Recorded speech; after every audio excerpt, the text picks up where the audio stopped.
A ver, una pregunta rápida. ¿Alguien ha dormido lo suficiente la semana pasada? Uf, pregunta complicada. Y no me refiero a dormir sin más, sino a esa sensación de despertarse sin alarma, sintiéndose renovado, sin necesitar un café para empezar a funcionar. Yo creo que poca gente va a levantar la mano. Es que si la respuesta es no, no es nada raro. Fíjate, los datos que manejamos dicen que 2/3 de los adultos en países desarrollados no duermen las 8 horas recomendadas. 2/3. Es una barbaridad. Pero lo más grave es que no es un simple inconveniente, es que la propia Organización Mundial de la Salud lo ha llamado epidemia de salud pública. Tal cual. Hoy vamos a sumergirnos a fondo en uno de los aspectos más importantes y a la vez menos comprendidos de nuestra vida, el sueño. Que ya era hora. Y para guiarnos vamos a analizar extractos del libro ¿Por qué dormimos?, del neurocientífico Matthew Walker. El objetivo es desentrañar por qué es tan vital, qué nos pasa cuando no dormimos y qué mecanismos lo regulan. Es que, si te paras a pensarlo desde un punto de vista evolutivo, el sueño no tiene ningún sentido. Es un riesgo, ¿no? Un riesgo altísimo. Durante horas, un ser vivo está inconsciente, vulnerable.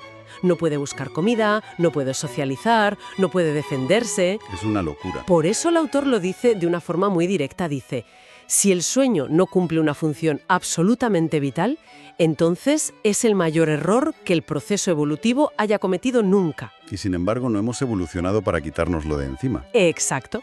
Todas las especies animales que se han estudiado duermen. Todas, sin excepción. O sea que los beneficios tienen que ser enormes. Tienen que superar con creces todos esos riesgos. Y hoy vamos a ver cuáles son, empezando justo por el lado contrario.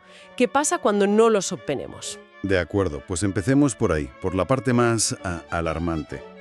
El libro es muy claro sobre los peligros de dormir menos de 6 o 7 horas. Y no hablo de tener ojeras. No, para nada. Hablamos de un ataque a todo el organismo. Por ejemplo, el sistema inmunitario. Vale. Con solo una noche de dormir 4 o 5 horas... ¿Solo una noche? ¡Solo una! La actividad de unas células que tenemos, las células asesinas naturales, que son como los espías que detectan y eliminan células peligrosas como las del cáncer, Sí. su actividad se reduce en un 70%. Un 70% en una noche. Es brutal. O sea, una falta de sueño crónica nos deja casi indefensos. Exacto.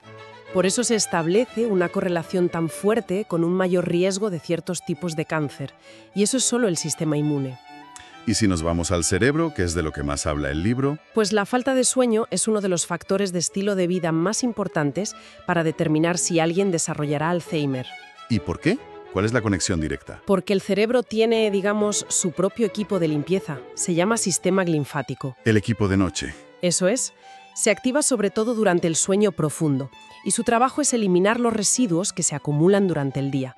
Entre ellos, una proteína tóxica, la beta-amiloide, que está detrás del Alzheimer. Claro, si no duermes, el equipo de limpieza no sale a trabajar. Y la basura se acumula, noche tras noche. Vale. Sistema inmune, riesgo de Alzheimer, pero el libro sigue. Afecta a todo. A todo. Hablemos del corazón. Los adultos de más de 45 años que duermen menos de 6 horas tienen un 200% más de probabilidades de sufrir un infarto o un ictus. Un 200%. Es increíble que algo tan normalizado como trasnochar tenga este impacto. ¿Y el metabolismo? Lo del peso, la diabetes. Totalmente. Una semana durmiendo poco y tus niveles de azúcar en sangre se alteran tanto que un médico podría decir que eres prediabético. Madre mía. Y encima hay un desajuste hormonal. Sube una hormona que se llama grelina. La grelina es la que nos da hambre. Sí, la que te dice, come, come. Y a la vez baja la leptina, que es la que te dice, para, ya estás lleno. La receta perfecta para el desastre. ¿Quieres comer más? Sobre todo cosas con azúcar, y nunca te sientes saciado. Entonces, la famosa frase de «ya dormiré cuando esté muerto» es, literalmente, Una profecía autocumplida. Es el resumen perfecto. cuanto menos duermes, antes llega ese momento. Y con peor calidad de vida. Es que somos la única especie que se priva del sueño a propósito, sin ganar nada a cambio. Vale, las consecuencias dan miedo, queda claro. Pero esto me lleva al cómo. ¿Cómo sabe el cuerpo cuando tiene que dormir? ¿Qué es esa señal que ignoramos con un café? Es la pregunta clave. Y la respuesta es que no hay una señal, hay dos. Dos sistemas que trabajan juntos. ¿Dos? Sí. El primero es el que todo el mundo conoce al menos de oídas, el ritmo circadiano. Nuestro reloj biológico. Exactamente. Un ciclo interno de unas 24 horas que lo controla casi todo. Sueño, hambre, ánimo. Y no es nada nuevo, ¿eh? En 1729, un geofísico francés, El experimento de la planta, ¿verdad? ese es, con una planta mimosa, la metió en un armario a oscuras y vio que seguía abriendo y cerrando sus hojas en un ciclo de 24 horas. Tenía su propio reloj. Alucinante. ¿Y eso se probó en humanos? Claro, el experimento clásico es el de Nathaniel Kleitman en 1938. Se encerró en la cueva Mammoth, en Kentucky, a oscuras. ¿Y qué descubrió? Que nuestro ritmo interno no es de 24 horas exactas. Es un poco más largo, 24 horas y 15 minutos. Espera, un momento. Si nuestro reloj va con retraso cada día, ¿por qué no acabamos viviendo de noche? Porque cada mañana la luz del sol, sobre todo la primera luz, actúa como un dedo que resetea el reloj. Lo pone en hora. Ah, La luz es la señal principal para sincronizarnos con el día. Y este ritmo es el que por la noche le dice al cerebro, oye, empieza a liberar melatonina. la famosa melatonina, la hormona del sueño. Bueno, más bien la hormona de la oscuridad. No te da sueño directamente, sino que es como el pregonero que anuncia que ha llegado la noche. Da la señal de que es hora de prepararse. El jet lag es el mejor ejemplo de esto, ¿no? Es el ejemplo perfecto. El reloj tarda más o menos un día en ajustarse por cada hora de diferencia. Es muy rígido. Entendido. Ese es el primer sistema, el ritmo circadiano. ¿Y el segundo? El segundo es la presión del sueño. Y es mucho más simple. Se basa en una sustancia química, la adenosina. Adenocina. Desde que te levantas, tu cerebro empieza a acumularla. Cada minuto que pasas despierto, más adenosina tienes. Como un contador que va subiendo sin parar. Exacto. Y cuanta más hay, mayor es la presión, el deseo de dormir. Es esa sensación de somnolencia que va creciendo a lo largo del día. Y aquí es donde entra nuestro amigo o enemigo, el café. Has dado en el clavo. La cafeína es una impostora. Su molécula se parece tanto a la de la adenosina que encaja en sus receptores y los bloquea. Es como poner un palillo en la cerradura. Justo. La llave, que es la adenosina, está ahí intentando entrar, pero no puede. Y el cerebro no se entera de que estás cansado. Te sientes alerta. Pero la adenosina sigue ahí acumulándose detrás de la puerta. Sigue y sigue. Y cuando el efecto de la cafeína se pasa, toda esa presión acumulada te golpea de repente.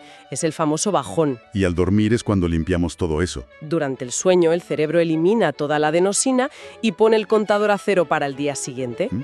Qué interesante la interacción de los dos, porque esto explica perfectamente lo del segundo aire. Totalmente. Recuerdo estudiando en la universidad a las 4 de la mañana estás muerto de sueño, pero de repente a las 7 te sientes despejado. Por un rato. Es la lucha perfecta entre los dos sistemas. Por un lado, tu presión de adenosina está por las nubes. Altísima. Sí, Te sientes fatal. sí. Pero, por la mañana, tu ritmo circadiano, que va por libre, empieza su ciclo normal de despertar. Libera cortisol. Y te da un chute de energía. Exacto. Y ese pico de alerta enmascara la presión de adenosina. Te da una falsa sensación de que te has recuperado. Pero la deuda sigue ahí. Y te la va a cobrar con intereses. Entendido. No es un interruptor de encendido y apagado. Son dos fuerzas en tensión. Lo que me lleva a... Vale, por fin nos dormimos. ¿Qué pasa ahí dentro? Porque no es desconectar y ya. Para nada. El sueño es un proceso súper activo y muy organizado. El cerebro alterna entre dos tipos de sueño muy distintos. El sueño no REM o NREM y el sueño REM. Y van en ciclos, ¿no? Sí, en ciclos de unos 90 minutos durante toda la noche. Empecemos por el no REM. ¿Qué hace el cerebro ahí? El NRM es la mayor parte de la noche y su fase más importante es el sueño profundo o de ondas lentas. Las ondas cerebrales se vuelven, lentas y muy sincronizadas. ¿Como un cántico? Sí, y su función principal es de reflexión y de archivo. Archivo. Como en un ordenador. Es una analogía muy buena. Durante el sueño profundo, el cerebro coge los recuerdos importantes del día y los mueve del hipocampo, que es como una memoria USB de corto plazo, Vale. a la corteza, que sería el disco duro a largo plazo. Sin ese proceso, mucho de lo que aprendemos se perdería.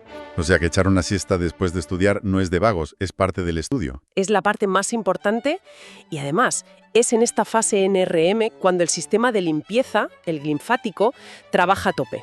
Bien. Si el NRM archiva y limpia, que no es poco, ¿qué hace el sueño RM? ¿Por qué otra fase distinta? Porque hace algo radicalmente diferente. Se le llama sueño paradójico porque el cerebro está tan o más activo que cuando estás despierto. Es un hervidero. Pero el cuerpo no se mueve. Exacto, el cuerpo está completamente paralizado. Se llama atonía muscular. Una medida de seguridad para no liarla mientras soñamos. Efectivamente. Y es cuando tenemos los sueños más raros y narrativos. Pero su función es terapia emocional nocturna. ¿Terapia? Sí. El sueño REM procesa las experiencias emocionales del día y les quita la carga negativa. Repasa el recuerdo, pero sin la química del estrés. Por eso al día siguiente lo que te preocupaba te afecta menos. Es como un reseteo emocional, pero también lo relacionas en el libro con la creatividad. Sí, esto es de lo más alucinante del sueño REM. El cerebro empieza a conectar ideas que no tienen nada que ver entre sí. Cosas que despierto, con tu lógica, nunca unirías. Crea asociaciones nuevas. El libro da ejemplos históricos que son de no creer. Son fantásticos. Mendeleev, el químico, se pasó años intentando ordenar los elementos. No había manera. Se quedó dormido y soñó con la tabla periódica, ya organizada. Se despertó y la copió. Increíble. ¿Y lo de Paul McCartney? También soñó la melodía entera de Yesterday. Entera. Se levantó, fue al piano y ahí estaba. Y lo mismo con Let It Be. Es alucinante que el cerebro se convierta en una máquina de creatividad mientras dormimos. Exacto. Porque mezcla lo que ya sabes con lo nuevo de formas totalmente inesperadas. Es un caldo de cultivo para resolver problemas. Bueno, hagamos un pequeño resumen. Hemos visto que no dormir es una crisis de salud gravísima, con consecuencias desde el cáncer al Alzheimer. Sí, eso lo primero. Luego, que todo lo regula una danza entre dos sistemas, el reloj circadiano y la presión de la adenosina. El ritmo y la necesidad. Y al final, que dormir no es apagar la luz, sino encender un taller nocturno súper sofisticado, con una fase NRM que archiva y limpia. Y una fase REM que hace de terapeuta y de musa creativa. El mensaje del libro, creo, es clarísimo. Es que la sociedad ha castigado el sueño, lo ha asociado a la pereza. Y es justo lo contrario. Es la acción más inteligente que podemos hacer cada día por nuestra salud, física y mental. No es un lujo, es una necesidad biológica. El mejor autocuidado que existe. Pues para terminar me gustaría lanzar una idea del autor que le da la vuelta a todo esto. A ver. Siempre nos preguntamos por qué dormimos, cuál es el misterio, pero después de ver todo el daño que causa estar despierto y todo lo que el sueño repara, quizá la pregunta es otra. Quizá el verdadero misterio no es por qué dormimos, sino por qué nos molestamos en despertar.